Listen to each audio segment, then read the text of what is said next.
السلام علیکم۔ کراچی میں ڈکیتوں نے مزاحمت پر روزے دار نوجوان کی جان لے لی۔ لاش گھر آنے پر کوہرام مچ گیا۔ انتہائی افسوسناک خبر آ گئی۔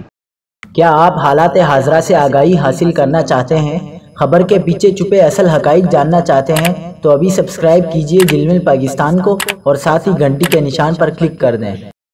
آپ کو بتاتے چلیں کہ کراچی کے علاقے نارتھ کراچی کی بلال کالونی میں ڈکیتوں نے مزاحمت پر نوجوان کی جان لے لی۔ سپرنٹینڈنٹ آف پولیس فیصل نور کے مطابق واقعہ ڈکیتی کے دوران مزاحمت پر پیش آیا اور دو ملزمان عبد الرحمان کے برابر والی دکان میں واردات کر کے فرار ہونے لگے تو عبد الرحمان نے انہیں پکڑنے کی کوشش کی، جس پر ملزمان نے اس پر فائرنگ کر دی۔ انہوں نے کہا کہ فائرنگ کے نتیجے میں 24 سالہ عبد الرحمان جاں بحق ہو گیا اور مقتول لیاری کا رہائشی تھا۔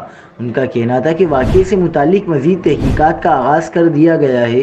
دوسری جانب مقتول کے بھائی کا کہنا تھا کہ عبد الرحمان کی عمر 24 سال تھی۔ ظالموں نے ہمارا بھائی چھین لیا۔